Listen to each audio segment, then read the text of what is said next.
I left my toxic in-laws, cutting ties with them as they talked Shastrisk tea about me. My mill went nuts, BCZ. The air crackled with tension as my in-laws, Jane and Bob, engaged in a shocking conversation. Their words pierced my heart, revealing a horrifying plan that threatened my daughter's future. Unaware that Bruce and I had returned home, they were discussing the possibility of divorcing Jim and finding him a younger wife, solely to secure a male heir. "Let's divorce that useless daughter-in-law and get Jim a younger woman," Jane hissed, her voice laced with venomous disdain. "That way he can have an heir." No, with Jim's age that might be difficult," Bob countered, his tone hesitant. "Oh, come on," Jane scoffed. "Jim is still young, and as the company's president, he'll have women coming to him, right? Anyone would be better than that incompetent one." The words useless and incompetent felt like a physical blow. I had endured their verbal abuse countless times, but what followed chilled me to the bone. "Wouldn't it be better to get Bruce married off quickly and have her produce an heir?" Jane suggested, her voice dripping with malice. "That might be a good idea. Come to think of it, my friend's son is still unmarried. Let's marry them off once he graduates high school." Bob erupted into a hearty laugh as if it were the most brilliant joke ever conceived. Hey, how old is your friend's son? I wouldn't want someone too much older." "Oh, please," Jane dismissed his concerns. "He's still a young man of 30. Even if we wait for Bruce to graduate high school, he'll barely be in his 30s. The image of my sweet, innocent Bruce being forced into a marriage with a man in his 30s, a man she barely knew, sent a wave of nausea crashing over me. Darkness enveloped my mind as I contemplated their vile plan. Did they truly not care about forcing their granddaughter into an unwanted marriage? Did they not see her as a human being with her dreams and desires? My heart pounded in my chest as I struggled to regain my composure. I had to protect Bruce. I had to fight back. "Mom?" Bruce's voice, small and trembling, broke through the fog of my despair. I turned to face her, my heart breaking at the sight of her tear-filled eyes. She looked so vulnerable, so lost. "Bruce, it's okay," I whispered, taking her hand in mine. "I'm going to do something. You just need to listen to me carefully." My resolve solidified. I would not let them use my daughter as a pawn in their twisted game. I would fight tooth and nail to protect her, no matter the cost. Hours later, Jane's frantic calls began to flood my phone. I had been busy making arrangements for our escape, and I ignored her insistent pleas. Finally, around 11 p.m., I answered. "What is it?" I asked, my voice calm despite the turmoil swirling within me. "What do you mean? Where have you been? What have you been doing at this hour?" Jane's voice, shrill and hysterical, echoed through the phone. "Where are you? Come back home right now. How could a daughter-in-law be so unreasonable?" I sighed, suppressing the urge to roll my eyes. Of course she wouldn't understand. "I can't tell you the location," I replied, my voice steady. "But don't worry, Bruce is with me." "Where are you? Come back home right now!" Jane shrieked, her voice growing louder with each word. "We won't be returning to that house," I stated firmly. "Bruce and I have moved to a different place, so please take care of your chores." Jane's voice rose to a deafening roar, prompting me to pull the phone away from my ear. I wondered if the neighbors in their detached house could hear her frantic screams. "What did you say?" she demanded, her voice dripping with fury. I took a deep breath, determined to explain things clearly to the frantic Jane. "I've been looking for an apartment where Bruce and I could live together. I've had enough of life in that house, so when I found a good apartment, I signed the lease and started moving our belongings, preparing for our new life. That's why I've been coming home late recently." It was true. I had been yearning for an escape for a long time. The day I collapsed from exhaustion was the day I realized I couldn't stay in that house any longer. Something bad would happen to me if I remained there. And what would become of Bruce? That was when I decided to leave. I immediately started looking for an apartment, signed a lease, and began preparing for our new life. I had been moving our belongings bit by bit, but neither my in-laws nor Jim had noticed. It was astonishing how they truly saw me as nothing more than a convenient maid. They had no interest in our lives. They cared only about their selfish desires. I had been planning to leave for some time, but after overhearing their conversation that day, I realized it was an emergency. I escaped from their house with the remaining belongings, thankful that most of our things were already gone. We could escape quickly, but I would have had to go back and forth several times if it weren't for Bruce. "We won't be returning to that house," I repeated. "We finished moving our belongings, so there's no need to go back. Anything left in the house is no longer needed, so feel free to dispose of it." Jane seemed to be at a loss for words. I could hear Bob and Jim in the background, but there was no reply. I was about to hang up when Jane suddenly screamed, her voice laced with a chilling desperation. "Kidnapper! Give back my granddaughter. You can do whatever you want. It's fine if you don't come back home, but Bruce is our precious family. Give Bruce back." Her words almost made me laugh. Precious family? How dare she say such a thing? They were the ones who were ready to hand her over to a man she didn't want, to force her into a marriage she had no desire to be a part of. I could hear Jane gasping for breath on the other end of the line. "Do you need to be so obsessed with having an heir? Now that it's come to this, let me say that there's nothing worth inheriting in that house. We need an heir for the company. Who would want to inherit a failing company that can't even turn a profit? It would be better if Jane and her generation just shut it down. It would reduce expenses and make their retirement more comfortable, wouldn't it?" I knew Jane wouldn't agree to this proposal. She was absurdly attached to being the wife of a company owner. She acted as if she was different from the other housewives in the neighborhood because of her status. This attitude had made her disliked by everyone. The entire neighborhood kept their distance. But Jane misunderstood the situation. She believed everyone was jealous of her husband's position as the company's president. Bob, too, wouldn't want to give up the status of being a company owner. He was determined to keep the business going at all costs. These people valued their appearances above all else. They would sacrifice their granddaughter to protect their pride. Jim, while not as attached to his current status as his parents, had worked nowhere else. Finding another job would be difficult for him, and quitting to job hunt would seem too bothersome. In essence, all three were selfish to the core. Having lived with them for years, I understood their personalities all too well. I knew they wouldn't agree to my proposal, but I had to say it. "A part-timer like you raising Bruce? Impossible," Jane scoffed, her voice laced with disdain. "A part-timer? What are you talking about? I'm a full-time employee," I retorted, my voice firm. My in-laws and Jim, who only cared that I was earning money outside, had not noticed that I had become a full-time employee. My late returns were partly due to preparing for our new life, but also because I had become busier after becoming a full-time employee. After I collapsed, the president of the design firm offered me his concern and advice. I explained my entire situation to him, exhausted and desperate for a solution. He understood my plight and offered me a full-time position. It must have been official that I had gained experience as a designer before getting married, I thought to myself. Although I was a part-timer, I consistently delivered results, and the president had considered making me a full-time employee eventually. "It's not like I left the house without a plan," I continued, my voice unwavering. "We may not live in luxury, but Bruce and I have enough to get by. So no worries. Your household might struggle without me, but that can't be helped. If you insist on keeping the company going, perhaps Jane should start working outside." Jane had never worked outside that company. She was already over 70 years old, and she didn't have any special skills or qualifications. Even before considering those factors, her personality would make it quite difficult for her to find another job.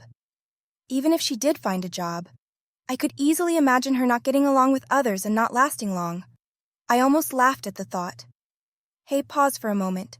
Would you care to support us? Like this video and subscribe for more. Now let's dive back into the story. Jane seemed to understand this as she struggled to find a rebuttal to my words. "A useless incompetent like you becoming a full-time employee is impossible," she sputtered, her voice laced with disbelief. "Before I got married, I worked seriously and gained experience. If I hadn't quit, then I probably would have been in a decent position at my former company. I still regret quitting my job at Jim's request and ending up having to work again because we were short on money. I wish I had planned my life more thoughtfully, but now there's no room for error. It's not just about me anymore. If I make a wrong choice, it could affect Bruce's life. As her mother, I left that house with that resolve." Jane mumbled in frustration, unable to come up with a good response. Finally, she played her last card. "I'll find you and bring you back," she threatened, her voice dripping with malice. "I'll use whatever means necessary, including hiring a detective. Oh, and I know a lawyer. I'll ask him to sue you as a criminal." I was so astounded by her half-hearted last resort that I couldn't help but sigh. How exactly did she plan to sue me? And for what crime? The idea that Jane had a lawyer acquaintance was a lie. Looking down on and ridiculing others was second nature to her. She wasn't the type to have a wide circle of acquaintances. "Is that so?" I asked, my voice dripping with sarcasm. "I'm living in an apartment managed by my dad, and my brother, concerned about me, Lives in the next unit. If you're okay with that, feel free to come by any time. Jane scoffed at my words. Just because your dad and brother are nearby, what does that change? We have 2 men on our side, too. Jane seemed to have completely forgotten about my family, having treated me like a maid for years. It seemed she also looked down on my family. Therefore, I decided to remind Jane about my family. My brother is a former army officer and currently runs a gym. Jim and Bob wouldn't stand a chance against him. Besides, Dad, who manages this apartment, also owns several other properties through his business. He has connections with lawyers. My brother was in the army until not too long ago. Thanks to his love for physical training, his strength is considerable as he continues to exercise in his gym. My father, as a businessman, has far more prowess than your in-laws could ever hope to match. Successful in managing multiple properties, he indeed has the financial flexibility and legal connections to support us. I had already consulted one of those lawyers and was introduced to another lawyer specializing in divorce. There were several reasons I hadn't relied on my powerful family until now. A major reason was that I had been in a state of brainwashing while living in that house. Years of living as a maid had become normal to me, and I remained under this influence until the day I collapsed. The most significant reason was that I didn't want to worry my family. When I got married and gave birth to Bruce, my family was so happy. They genuinely wished for my happiness, and I didn't want to cause them any worry, so I kept pretending everything was fine. Reflecting on it now, I think I should have sought help sooner. The reasons I didn't divorce Jim were because I was brainwashed, and I thought it wouldn't be good for Bruce. I worried that when she considered marriage in the future, being from a single-parent family might cause distrust in her partner. Such thoughts kept pushing the idea of divorce further away from me. However, not divorcing would put Bruce in danger. Hearing my in-laws' conversation finally woke me up. As it turns out, my brother, who is married and usually lives elsewhere, agreed to live in the next room temporarily as my bodyguard. His wife was very supportive of this decision. She was quite excited about it, saying it was like having a vacation home. Thanks to my understanding family, I can now live here safely and happily with Bruce. When I mentioned that I had consulted a lawyer, Jane lost her words again. Then, with a strange voice, she said, "Even if you consulted a lawyer, there's no evidence that we did anything wrong." "Of course, I've documented all the harassment I've received from you," I replied, my voice steady. "These records have already been submitted to the lawyer. The lawyer says we have a strong case if we sue you. You mentioned having a lawyer acquaintance, right? Please inform them that we are prepared to go to court for a divorce." I knew Jane didn't have a lawyer acquaintance, but I provocatively relayed that message. Jane was saying something on the other end of the phone, but I couldn't hear it well. The lawyer I hired was shocked after reviewing the evidence of harassment I had endured. I couldn't believe I hadn't realized sooner how badly I had been treated. But now I can no longer afford to be a fool. Taking a deep breath, I spoke to Jane with a clear and firm tone. "If you agree to the divorce quietly and hand over Bruce's custody, I won't escalate this any further." "Wait, how will we live without Jean?" Jane whimpered, her voice laced with a mixture of desperation and disbelief. I almost let out my anger, hearing her still say such things. My response might have leaked a bit of irritation. "Enough! After treating me as nothing more than a convenient maid, using me until I collapsed, and not even offering an apology, do you think it's okay to continue like this? Let me be clear. You people are not normal. It's beyond being unreasonable. Whatever terrible things happen to you from now on are your responsibility, the result of your actions. Whether you struggle to live or end up homeless, it has nothing to do with me and Bruce. No matter what happens, I won't have any sympathy for you, and frankly, I don't care." With that, Jane seemed to finally grasp the reality of the situation. After that, she remained silent, so I hung up the phone without saying anything else. Then, stretching broadly, I looked forward to a free life starting tomorrow. Later, through my lawyer, I demanded compensation from Jim. Jim was quite stubborn, but the threat of "then let's go to court" from the lawyer scared him, and he eventually agreed to the divorce under our terms. Finally, they insisted on meeting me and Bruce under the condition that my brother would be present. We agreed to meet. "My in-laws and Jim, please come back," Jane pleaded, her voice choked with emotion. "I finally realized how important you are to me. Jim says so too. Can't we work something out? If you're unhappy with your past life, we can improve. Bruce, you want to be with Grandpa and Grandma, don't you?" I was about to say enough the moment they started speaking, but Bruce, sitting next to me, interrupted. "Mom and I are not coming back. she declared, her voice firm and unwavering. How? How could you say that, Bruce? Jane exclaimed, her voice trembling with disbelief. Are you okay with not having a dad? Yes, I'm fine, Bruce replied, her voice calm and resolute. Jim let out a dumbfounded noise. Life is easier without Dad, Bruce continued, her voice filled with a surprising maturity. You didn't do anything when Mom was suffering. It's much better without such a dad. Then Bruce looked straight at her grandparents and continued, her voice laced with a quiet anger that surprised everyone. I hate both Grandpa and Grandma. I don't want to be with them anymore. I only came today because you insisted on meeting. I won't come to see you again, even if you all live to be 100. Life with Mom is really fun, so please don't bother us anymore. Everyone present was stunned by Bruce's clear rejection. Teary-eyed, I hugged Bruce, feeling a mix of regret for making my child say so much and admiration for having such a reliable ally. Rejected by her granddaughter, Jane collapsed in tears on the spot. Bob too murmured, It's a lie, unable to accept the reality before him. Jim turned pale, regretting his actions, but it was all too late.